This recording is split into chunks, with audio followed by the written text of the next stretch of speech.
Cool. Just popped up. Okay. Welcome, everyone. We're trying to get the video on here.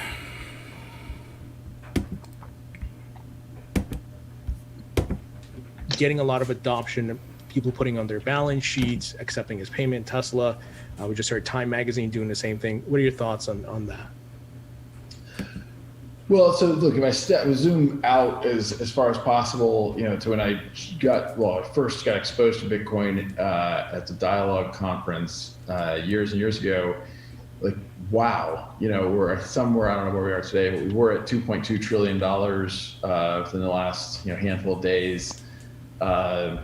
And I think the breadth of activity from the developer community is just astoundingly positive. Welcome, everyone. We just let everyone get settled in. For what's ahead. We could listen to Brad Garnhouse for I a few also think, minutes, as many and then people, we'll get started. predicted, and part of the vision for some of these technologies, you have M2 money supply here in the United States grew about 25% year on year. I expect, given the stimulus we're seeing happen right now, we should expect it to grow about another 20 or 25% next year. When you take an asset and you make a whole lot more of it, and you devalue, what was already there, and that's called inflation. And so I think there's going to continue to be some macro trends which are very positive for the crypto industry at large. And I've given up trying to predict, the short-term gyrations that happen. Sometimes things happen where you think the price of a particular crypto asset might go up and it goes down, and so predicting the short-term dynamics is really hard. But Of everything, artwork, money, and I want to get your thoughts on that, because you're on the building side, and do you see anything new on the horizon that you guys are paying attention to? Like, I think this might be the next thing that might be big and in the crypto industry and blockchain industry. I mean, I'm going to dodge that question. I'm just going to tell you right now, I'm dodging that one. Okay. It's not because I'm not trying to answer. It's like I'm not going to share. Here's what Ripple thinks are the next kind of big misunderstood or not fully seen opportunities. Look, I think NFTs are here to stay. I think, as you said, the tokenization of many assets, I think, is underway, and I think that's the key. What he says there, I think, is with tokenization. Patty, we talked about this earlier, the way that he reacts to that, and he's just so excited. Like, he hears that and he just smiles and grins. Oh yeah, I mean, it's kind of just like he's sitting there and he has the first thought that pops into his head is way too exciting for him, and he has to slow himself down and be like, ooh, cannot say that right now, and then it just comes out totally in the body language, 100%. Yeah, he's excited about something, and I think Ripple, certain things that he said in that interview, we're hiring 150 employees and they have 500. I mean, that's a huge amount of employees to be bringing on, and to see that excitement there, that, he could have answered that question and just said NFTs and tokenization. Why did he have to say, I'm dodging it, look up, smile, grin, laugh, and giggle? Because they have something big that they've been working on, I think, for the past couple of years. And once they get clarity, they're going to be able to unleash that. And we're going to see a very different Ripple when we have clarity. Yeah, absolutely. I mean, it just seems like they're getting, marketing is going to start getting ramped up, and we just see them coming out with more and more, whether it's like the Ripple X dev streams on Twitch now, or them expanding internationally. And then this hiring spree, they definitely were looking for some marketing folks as well. So it'll be really interesting to see what they come out with, especially based on that reaction. Mm-hmm. Well, you got to think. I mean, he said one thing in there that was important. When he got to Ripple, they had 3 different models they could have went for: digital identity, smart contracts, and payments. And, I don't think they gave up on the other 2. Greg Kidd went off and did, digital identity with Global ID. And smart contracts, I think, is coming through with Flare now. And with what Interledger is doing with Coil and web monetization. And I've been in a deep dive on crypto conditions, which I don't want to talk about too much here, but in the next couple days, we're going to be releasing some videos on that and how that's, I think, personally, a key to the Flare network and a really big part of what PolySign's doing and to just Ripple's overall game plan of distributed applications that are going to connect all the ledgers and the vision of the Internet of Value in ways that these smart contract only blockchains can't do. So anyways, enough about that. The exciting news of the day is the SEC basically on the ropes right now, Patty, I guess you would say. What do you think, Lars, that Jay Clayton now has a subpoena issued against him that the judge has ruled in favor of Ripple, and the SEC's defending him? What do you make of that? Well, your on the ropes analogy there, I think, is great. It kind of feels like I've never actually been to a live fight, but I can imagine going home and then describing it to your friends and like, your guy just is winning by such a massive amount. And then that old Irish saying, it's like, is this a private fight or can anyone get in? It's like all the stands are coming in too. And you mentioned this earlier today, but it's like, it's possible that John Deaton's work really set the tone for this. This is coming a couple days after he makes his big letter and talks about all the different use cases that exist for XRP. And he's saying, either the SEC is just ignorant of this, or they're intentionally ignoring this to make their case. And it's almost like Judge Netburn has said, can I get in this fight too now? This has just gotten too awful.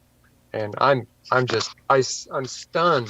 And the reason is because I don't really think she needs to do this to prove for XRP, Ripple to prove that XRP is not a security. It's like, it really does feel like she's taken this on. She's in line here with John Deaton. It's like, yeah, there's some awful stuff going here. I'm a judge.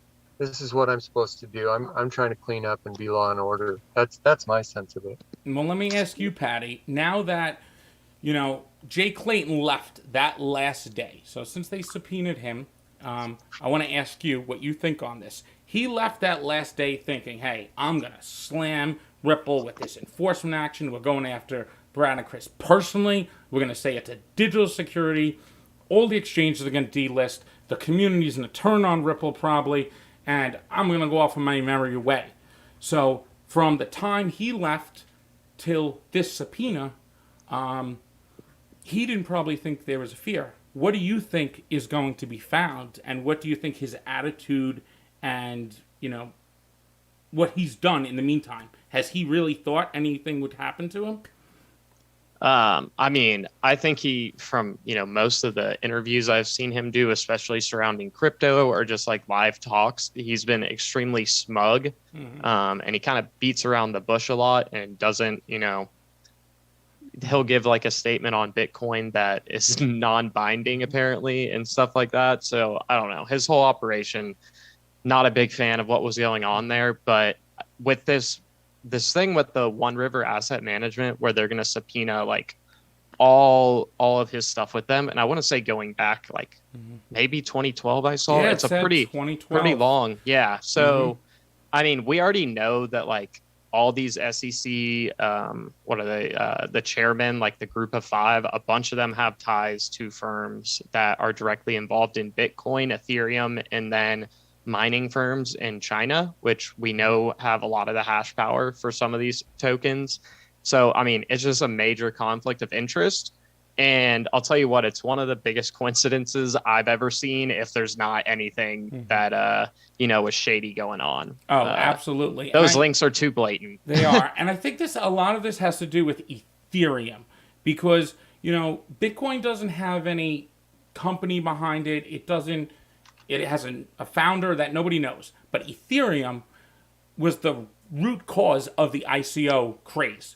It caused all the problems. If Ethereum really wasn't there, all these ICOs couldn't have been launched off it. And you know what? Jay Clayton just sat by, and he could have came down on Ethereum there and it would have stopped all the ICOs altogether. Boom, crushed it. But no, he didn't say anything.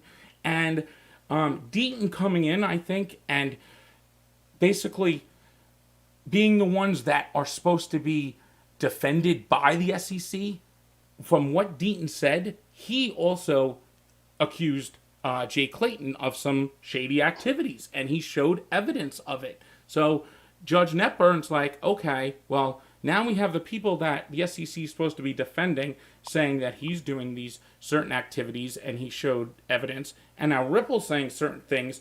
There's something going on here. So for her to allow this, I think he's such an arrogance that something's going to come out that Ripple's going to then sue him personally. That's where I think it's going. That's not financial advice. That's just my own speculation.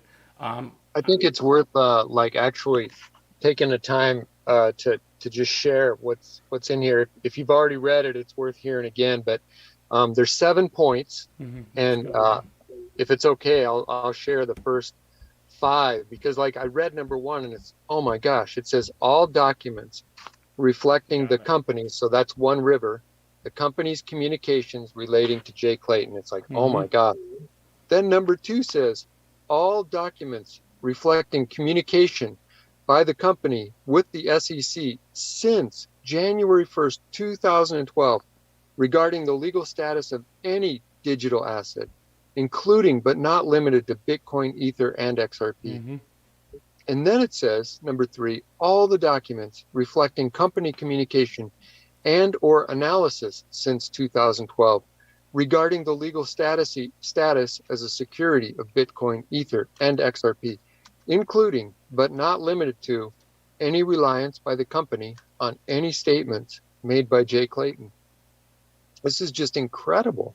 Number 4, all documents reflecting Jay Clayton's compensation agreed upon or anticipated, including but not limited to compensation for serving on One River Digital Asset Management LLC's Academic and Regulatory Advisory Council. I mean, they're getting really personal here. Yeah. And then number 5, all documents reflecting communications between the company and Jay Clayton in 2020 and 2021, so last year and this year, about Jay Clayton potentially joining the company in any capacity, including, and I love this one, including any communications relating to ethical issues relating to such a position. And I like number 7 too. And I think that, if you don't mind me jumping in here, Lars. Yeah, please. I have I want to break this down a little with 7. Basically, what Ripple's saying is that Ripple's products are competitive to something that, River Digital Asset Management's doing with Ethereum and Bitcoin. And if Jay Clayton was trying to stifle, Ripple and XRP from getting clarity so that Bitcoin and Ethereum or River Digital Asset Management could go ahead with those, and that's found out, oh man, that's just corruption as it is. And for some reason, the judge, with everything, all this evidence, is allowing the subpoenas to go through. And, he's a private citizen right now, right? He's not working for the SEC anymore. So there's, Ripple thinks that he did this maliciously. That's when I'm looking at this, because the judge wouldn't just approve this, because it says identification of any such competitive products. Ripple has the war chest. Remember that. They have the escrow. That's the strategic weapon. Clayton and the SEC were trying to basically destroy that advantage that Ripple has in XRP. Ethereum and Bitcoin don't have that. They have miners who get all the rewards. Ripple has this escrow, this war chest, that they could use to incentivize all types of, competitive advantages, basically. Paying interest, lending, rewarding for liquidity. All of this, once they get clarity. You can't do that with Bitcoin, Ethereum, because there is nobody who has that seigniorage. So that's how I see this. They were trying to crush, Ripple's advantage and XRP's ability, that escrow. Yeah, and can I add? Yeah, so I don't think we haven't seen Ripple subpoena like Hinman and what is that, Simpson Thatcher. I haven't seen a subpoena go out to their communications. I haven't seen a subpoena go out for Apollo's communications with Jay Clayton. So I find it very interesting that they specifically chose just One River Asset Management. Do they know something? You know what I mean? Like, it seems like a very pointed discovery tactic right here. And just the fact they allowed this subpoena where it isn't really relevant. I mean, Jay Clayton probably never thought he would get subpoenaed. I mean, he thought, oh, it's all on Ripple. So imagine the things he could have said and done that might come out of this. I mean, he's on the hot seat. Yeah, I think Hinman's next, Patty. Yeah, we'll see. I think so. Maybe they have enough here. I don't know. We'll find out when they get this stuff. But Discovery, when this all, let's say this, I almost want this to, go all the way to court because I kind of want to just know what the heck was going on. I just feel like I would be super interested in that. But I think I'd take something earlier. Yeah. What? And now the SEC is defending, though, Clayton, though, even though he's not at the SEC anymore. So should the SEC should be doing that, or should he have his own lawyer for all this? And just that it's allowed in, the SEC's got to be in like shambles right now. Like Genzo's in there, and it's like, wait, we're supposed to be suing them, and all this is coming back on us.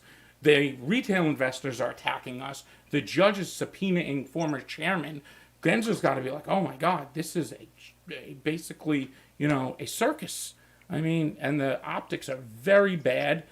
And Brad and Chris's thing is going to be, I think, basically dismissed on April 30th.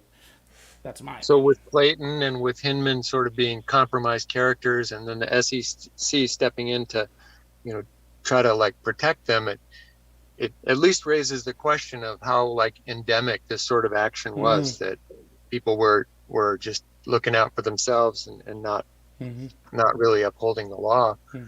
Otherwise, why would the SEC care? Just, let him go get his stuff. But yeah, it's a crazy, crazy game. Yeah, I mean, they asked for everything.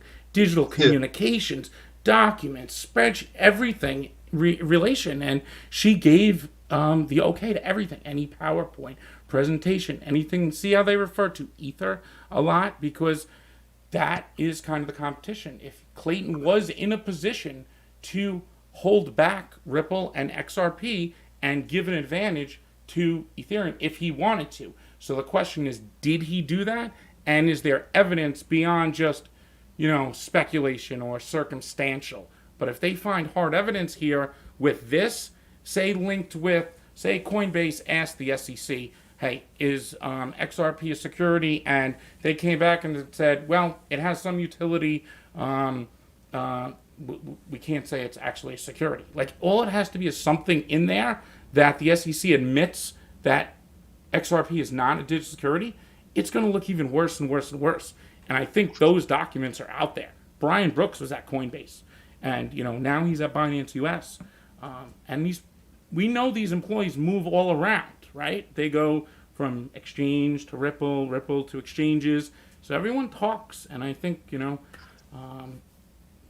Ripple's very prepared for this case. Let's put it that way. Yeah. Well, they had a long time to know that it might come down the pike, so I'm sure they were ahead of that. And, the SEC is getting feisty now because they brought up Mary Jo White, and they brought up, what's his other guy, the enforcement director for Ripple. I forgot his name. I forget his name, too. Yeah, I know Mary Jo White. Mary Jo White. They're defending Ripple. And now you got John Deaton on the flank. And this is that's the nail in the coffin. And, I think we're very close to victory. I mean, can it get any... Can the tides turn? What do you think, Lars? Is there any way that the tides could turn back to the SEC and against Ripple and XRP at this point? Or are we so far,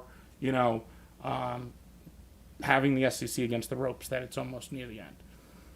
I agree with you. When I first got into XRP, I was so impressed with this company, Ripple, technologically, and then how they had made all these agreements.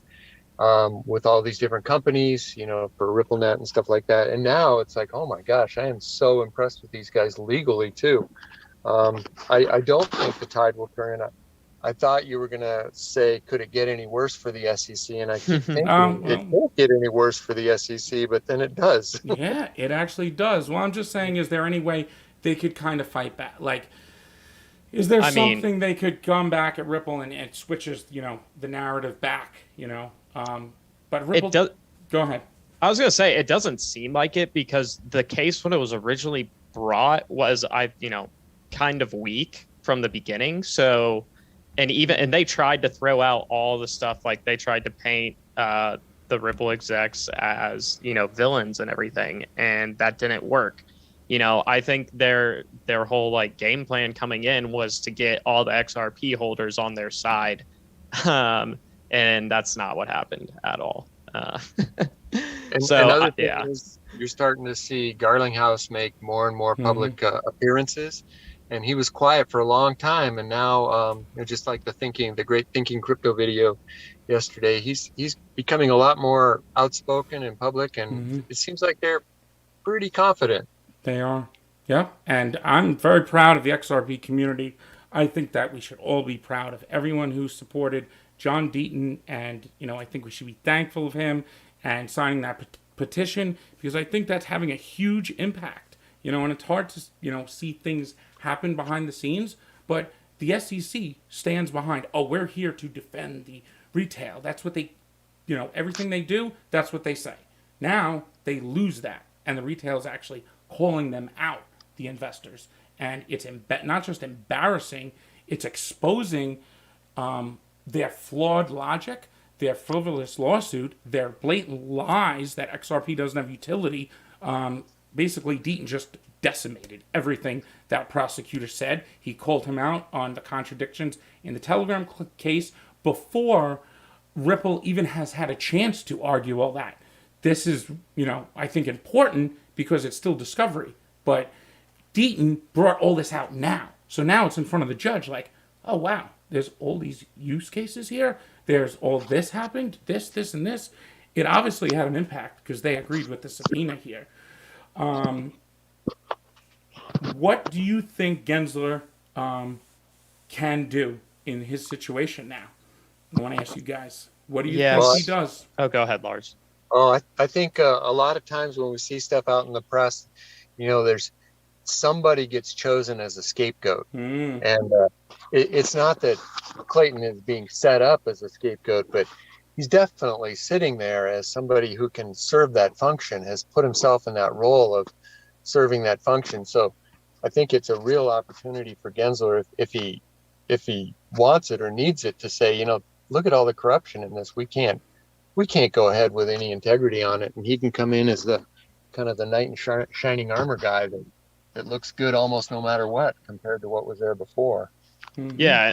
And, we do have a very hyper politicized climate right now. And this is, an administration change from when Clayton did this at the end of the Trump administration, and he was a Trump appointee. Now you have Biden coming in, and we all know how contentious that was. So I don't know. It seems like a perfect setup for them to just kind of lay the blame on the last administration and try and sweep it away. But we'll have to see what he does. I don't think there's anything he can do to turn the case's favor back towards the SEC. I think that ship sailed. So, yeah. Yeah, I think, we're close to, remember, April 30th, everyone. If you could, try to call in. Be respectful. They opened it up now to 4,000 attendees who could call in. And we do want to show that the XRP community, I don't think we want to use army. Let's the XRP community and users of the XRP ledger, because, we got to try to stop using the word investor as much too. Yes, we're allowed to be speculative investors, but users of the XRP ledger and the XRP, the asset. But it's not, just an asset. It's a protocol. That's what's important here. So there's this here, Patty. SEC getting desperate, basically saying the discovery of Bitcoin and Ethereum. I think the discovery is related to Bitcoin, Ethereum. What is this related to? Let's see. Do you see the screen? Yeah. So, I mean, obviously Ethereum had a pre-sale ICO that they sold Ether tokens before their mainnet even launched. And we already know how Hinman kind of gave Ethereum the pass. But, I'm not saying that Ethereum should be a security, and I certainly don't want it to. But when you have that's the closest thing to a investment contract, in my opinion, is just a direct ICO. Like, I mean, what are you buying a pre-sale of tokens for if not to make a profit? So, yeah, I think the fact that they just let that go, and that's why all that stuff is very relevant. Like, that decision to let Ethereum go and then go to XRP, which, doesn't have nearly as straight up of it as an ICO situation like Ethereum does, is very, it's hard to believe that they do that. So they'll have to find those docs on like how they came to that decision, but I don't know how it would stand up against doing it against XRP for sure. Exactly. I mean, the prosecutor is just straight up just lying. I mean, he's saying false accusations that XRP digital security, we don't believe it has utility. Deaton just said straight up he has 50 different utilities and exhibits, and he basically I think he just did really the most damage, more than even Ripple and SEC doing damage to himself, going behind the court's back. Have we heard back about that yet, right? We haven't heard the judge come down on the SEC yet, right? No, we haven't. And I don't imagine she's going to like that. I really don't think. She doesn't seem like she's been putting up with their stuff so far. So that's probably going to really piss her off. Rightly so.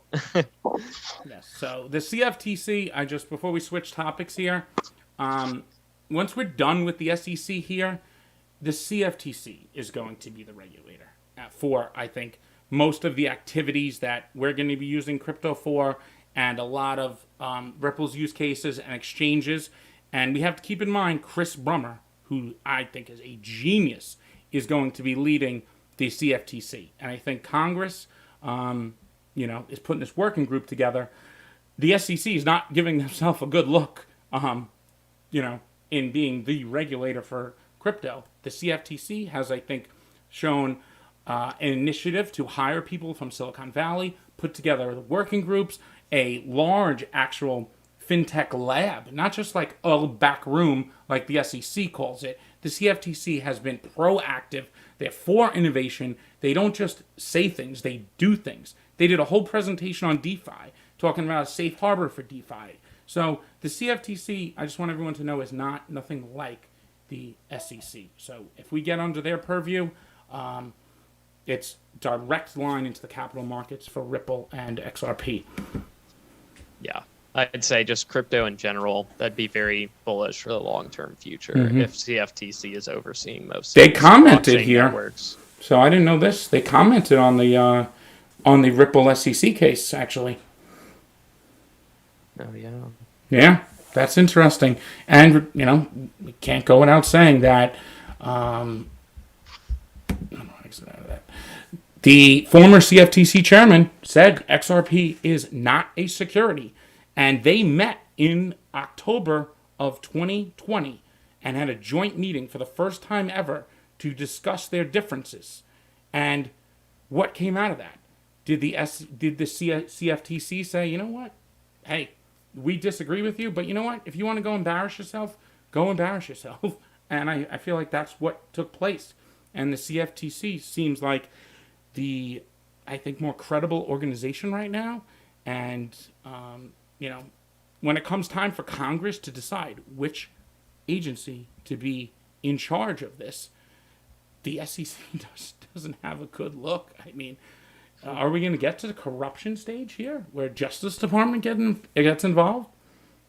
I highly doubt seem that. like they're taking it on, though, and they're certainly moving in that direction with this.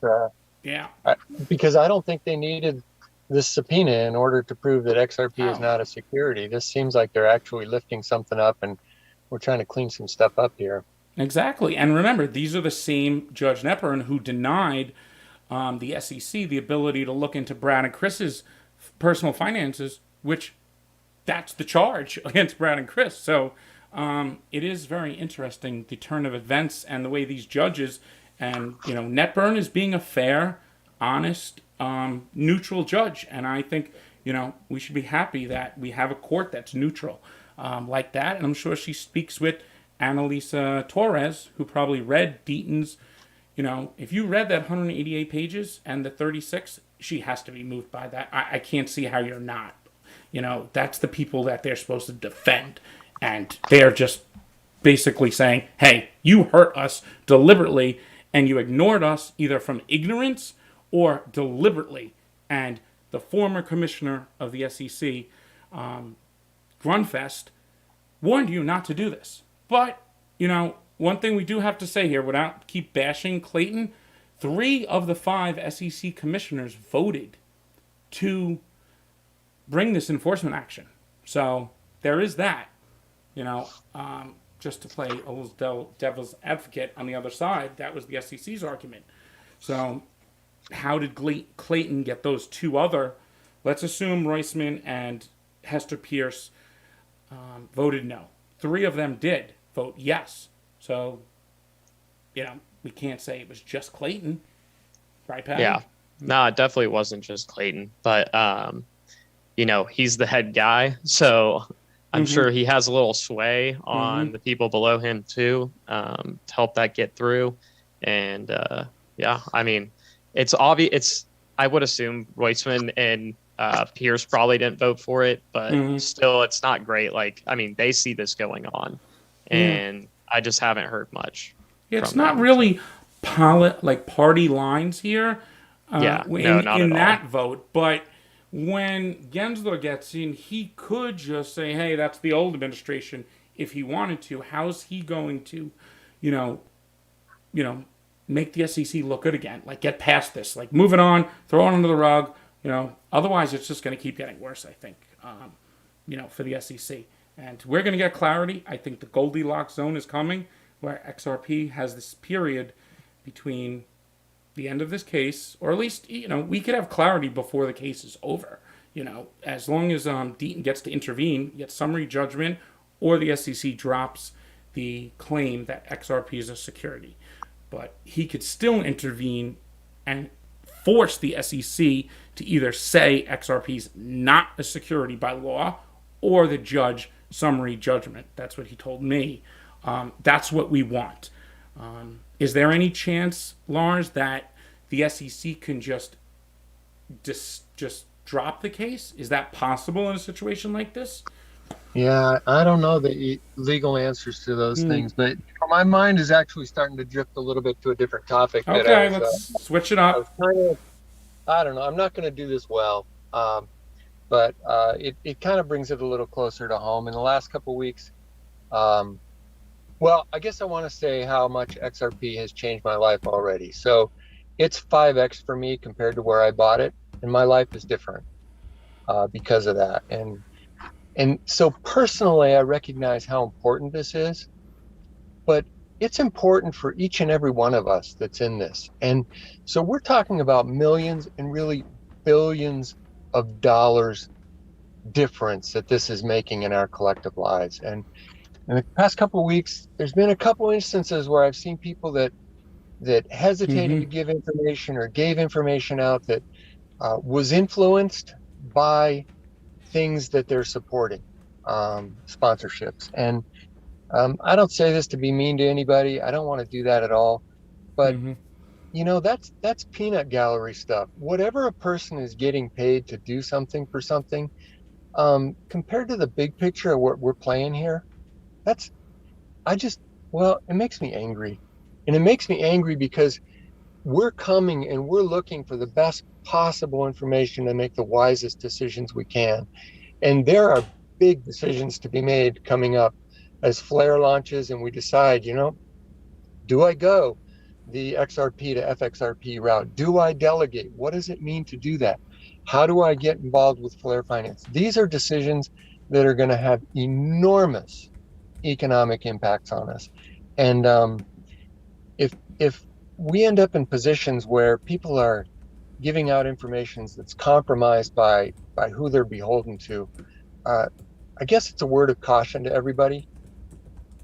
Like you see Pompliano talking about his Bitcoin machines, and we just kind of laugh at that. But this is really, we're in a life-changing time, many of us. And, as happy as I am for my own funds 5xing at this point, maybe a little less today, but but as happy as I am for that, this train hasn't even gotten rolling yet. We know that. Mm-hmm. And so we need to all get our best game on here. We need to stop playing for peanuts and playing for the future. Not just talking a big game, but going as accurately as we can in. So I want to speak for a moment about your program, Mickey, and then you can just cut me off because you got the mute button. But it didn't occur to me how important it is what you've done. I've always respected the way your integrity of getting information and sharing it. But what you've created in these last months, when you decided to make this your full-time living, is this Telegram group and the Zoom groups that we have, they're keeping you honest. Mm-hmm. There are times when you bring something in and someone will have a question about it, or there are times you bring in and say, I don't really get this. Let's all get together on this. And it's that kind of community that is, I think, doing a really powerful job of keeping this group honest for the sake of the entire community. So I make an unabashed pitch that if you're not a part of that, you can join Patreon for very, very little, and you can quit it anytime you want. But to be in there and be in the midst, because everybody in there has the same self-serving interest of making the best decisions. Yes. And so there's nobody in there that's trying to guide us away, because we're all after the same exact goal of being on this train and having the best possible seat as we watch it now begin to get out of the station. So be careful, be more cautious than you ever thought you had to be, and find people you can trust. And speaking for myself, that's Mickey, that's you, and the people that you have gathered around you. So Thank you very much, and I really appreciate the kind words. And I think it's important to note at this stage we're in, what you knew in 2013 and 2014, if you were an expert there, that's completely irrelevant now in 2021.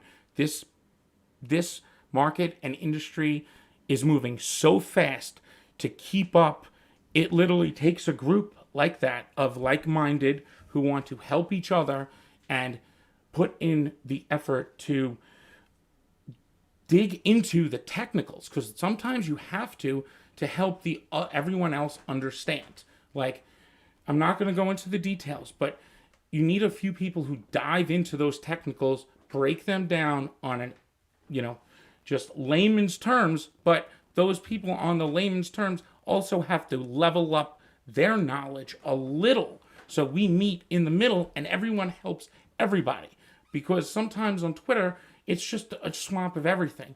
But one thing that I think we've been able to do is, make each other better. And the group Patreon has made me better. Even YouTube has made me better. Patty has made me better. And Lars, you have made me better. And more understanding of how others are thinking who don't, have put as much effort into the research as me. And I think they understand me better when I'm trying to explain this. But there's that intellectual laziness when people make assumptions on the surface, very shallow, and assume things that damage the community. That bothers me, because it's, we're one community and we want to help each other. And assumptions should not be made that could be damaging, especially with projects new like Flare. We don't have all the technical details. There's no rush to get certain details right now. They said, be careful. We haven't got confirmation on how the distribution works. They said it straight up. It's not going to be a distribution like you think it's going to be. All right? So they're going to put out some kind of, something in the future. They said they would. So hang tight, relax, and just, be cognizant and also observe and help each other. We're going to find the technicals. But if you ignore the technicals and just make assumptions, that's when people get hurt and they listen. Don't take tax advice from people on Twitter. All right? I'm going to leave it at that because it's just I don't like when people make assumptions when they don't understand the technicals, and they then have followers who believe that. And, that's actually more of a negative. That could, I don't want to get into it. But we don't know the details. But I'm basically going to say, wait for that to come out. I'm going to post what Flare posted. They said it's not going to be distributed the way that certain people have assumed it's going to be distributed. Okay? Basically, you could put it together. You can't, let me say this. You can't change the address to where the monthly releases are. You can't change that. It is set in stone. You get it all at once. Okay? That's all I'm going to say. I'm not going to say anymore. It's not financial advice. It's not tax advice. But, all right, I'm not saying anymore. Okay. Yeah, so I'm going to jump in too because the situation that was thrown out on Twitter is just utterly, it's an extreme outlier situation. I hate to break it to anybody that maybe thought this was going to happen. The Spark price being $20 at any point this year after launch I just don't see that in the cards at all. And, people are getting whipped up on, and I'm seeing people like being worried if they should claim the Spark drop because a few people put out stuff on Twitter about taxes when they don't even, they don't necessarily even know what they're talking about yet. It's like we still have 2 months probably until the network launches. So much more info can come out in that time, and it doesn't make sense to make rash decisions like that and get all worried about it. Like, this is a long game. If you've been in XRP for a while, that it's a long game. So we got to be patient. But for the Spark price to be $20 at some point next year and you to receive an airdrop and then at the end of the year it's $5, the market cap would have to be really high on Spark for that to happen. And even if you look at really successful projects that at launch, like Polkadot, they weren't going that high. So if you think it's just going to automatically be in the top 5, then maybe it's something that you think about. But, it takes time to get there. People are going to have to start using the network. And, we think this is going to be a little more streamlined because all the incentive mechanisms that are built into it. And then it's designed for, scalability over the long term and all these new features it's bringing to XRP and Litecoin and all these chains. So the game is not Spark price is going to go up to 20, 25 bucks right off the get-go. That's just not realistic. It's going to, just move up slowly as more value is brought onto the network and more Sparks locked up as collateral. And I think this network, especially more than any in the past, is really going to have a price that's driven by the participation and the demand that comes from utilizing the native asset. So yeah, that's kind of my whole take on the thing. But also, a lot of y'all are here because there's not a lot of good places to learn about crypto in the mainstream media. And just like mainstream media has conflicts of interest and stuff like that, just, be wary of what people put out there, whether it be on YouTube or writings about crypto and all that stuff. If they have sponsors, who are their sponsors? And just know that when you're listening to them. We don't have any other than the people in our Patreon group. So, and we really appreciate that from all y'all. So it allows us to not have to do that. Yes. Yeah. So I guess the thing I want to say is just how thankful I am in this whole space during this time. I mean, you hear it spoken around like this is the biggest thing since stocks were invented back in the 1600s or whenever that was. And the longer I'm in it, the more I feel like, that's probably an understatement. That it's just so magnificent to be a part of this. I'm so thankful. So it's really all gratitude. And then definitely these words of caution, but what an opportunity we're in the midst of. So really, really thankful to be here. Yes, and I'm just typing something with the sponsors thing. Yeah, I don't plan to ever have sponsors. I'm here to help others in the community and share the knowledge that I obtained.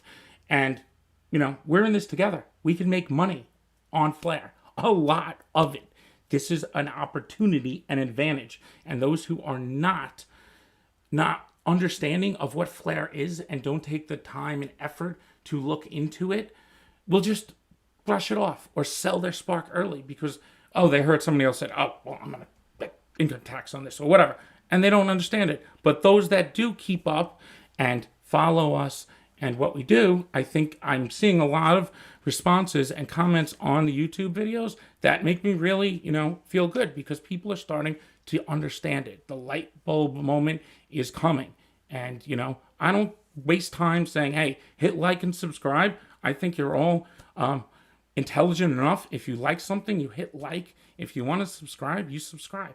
I don't need to tell you that. I don't want to waste your time. Hey, if others do that, that's fine for them.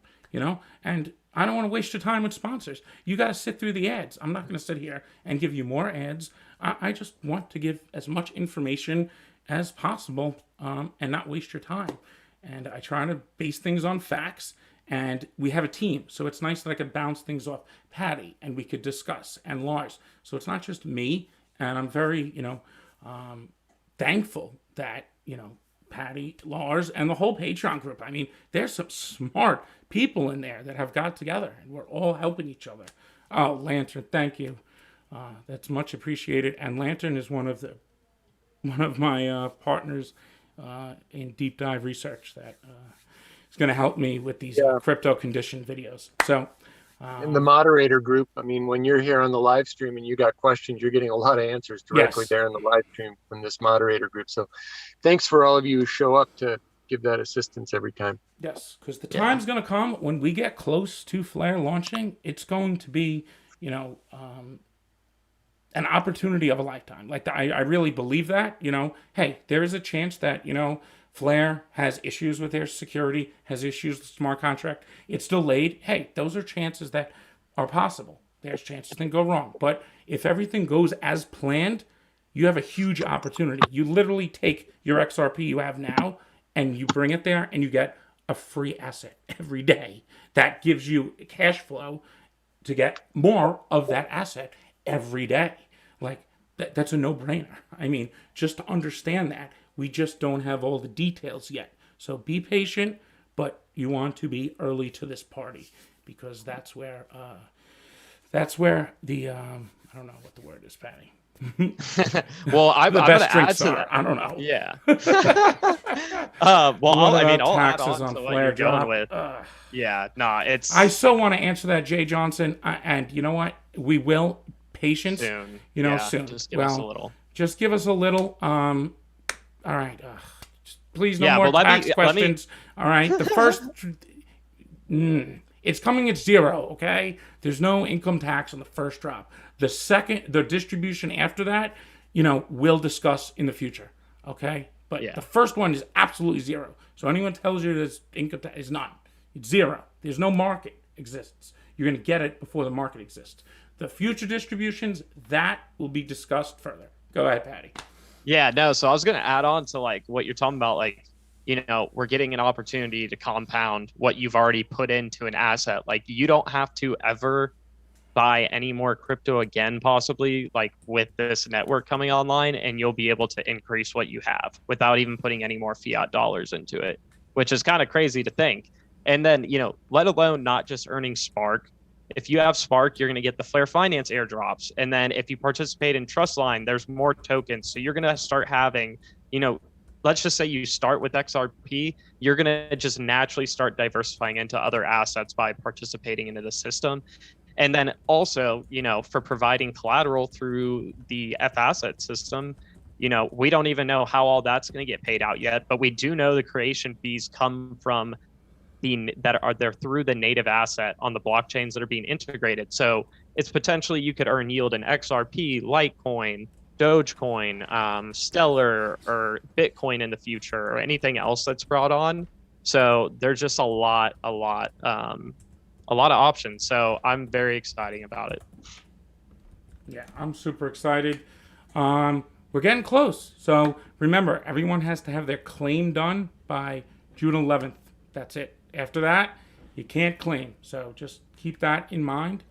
And I think, is anything last things you want to say there, Lars? I do have one last thing, just kind of, I mean, it's sort of been a sort of a big picture night. And I remember one time somebody said to me, in however long it is, 1 billion or 5 billion years or whatever it is that the Earth has evolved, like this is the moment that we get to ride on the shoulders of everything that came before.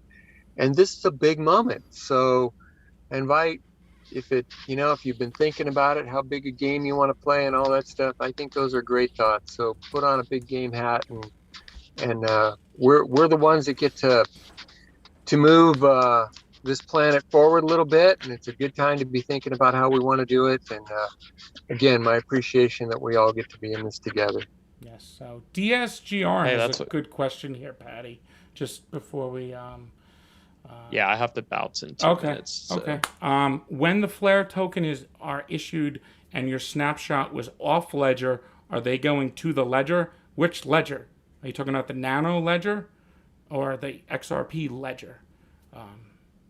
They're going to go to a Flare address you're directing it to. But once again, we're still waiting on some of those details. So just have to be patient with exactly how that's going to work. Right, Patty? Anything you want to add before you go on that? No, I mean, so I think he might be asking that if maybe he got it from an exchange. So I mean, that stuff's just, you're probably not going to find out till June. So I just relax with any kind of, as long as like if you had a self custody wallet, all you have to do is go and claim before, what is it? Yeah, 6/11 of this year. So if you have, that's all you have to do. And then if you have it on exchange, it's just a waiting game at this point. I have stuff on Coinbase and Bitstamp during the snapshot, and then also my ledger. So I'm just waiting at this point. So you guys will see stuff if you keep up with the space. You won't miss it. So don't worry. Yeah, but I have to get off. So it was good talking with you guys and good to see everyone in the stream. But I'll see y'all next time. Thank you, Patty. Good night, Patty. Thank you, Patty. Good night. All right, we're going to end it fairly soon. But yeah, with iTrust, I do have to, just throw this out there. Has iTrust told you that you could delegate your FTSO vote to a signal provider to earn more Spark? Can you stake your Spark in the F asset system to earn more XRP and, Litecoin and XLM? Have they told you that? So I don't know, So to say that's the best option without clearly knowing all the knowledge, hey, I just want to make that clear here because they haven't said. So once again, we don't know. All right. Any last questions? Oh, here's one. Wait, you can say that again. We have to claim something by June. Didn't we already claim? Yeah. Well, if you did it, then you did it by 6/11. I'm not sure if there's anything else you're going to have to do. We're waiting, Daniel. But if you set it up already, then you're good to go. It will go where you sent it. Where you and put if in you the haven't, message key. Yes. right? And if you haven't done that yet, but you had your XRP on a participating exchange, or if it was on the ledger, or any of places like that, you have to go in and you have to put an address, or you describe it now, Vicky, but that's, if you've done that already, you're all set for what we can do now. If you haven't done that, that's the piece that needs to be done before June 11th. Yes, correct. Yes, and you could take, if you had, multiple different, self-custody XRP addresses, you could combine them to one. So you still have the ability to do that. So then you could receive your drop just once, which is going to be your ownership of that. That address cannot be changed. There's a reason why that address can't be changed once it's directed there. There's not going to be multiple distributions. It's one allotment. All right? I'm not going to go any further. I can't. I'm sorry. But, we will get into this about the taxation thing. Flare will release something. All right? But it's not going to be multiple distributions like many think. That is not accurate. All right? So we're going to leave it at that because the technical details are not released yet. Okay? So let's leave it at that. Lars. All right. Well, it's been a wonderful evening together and talked about some things that really matter. So, yes. Thank you so much, everyone, for the donations. Very much appreciated. It's flattering. I thank you so much. It really is nice to see the support. Thank you. And have a good night, everyone. Thank you, Lars. all right. Good night. Good night.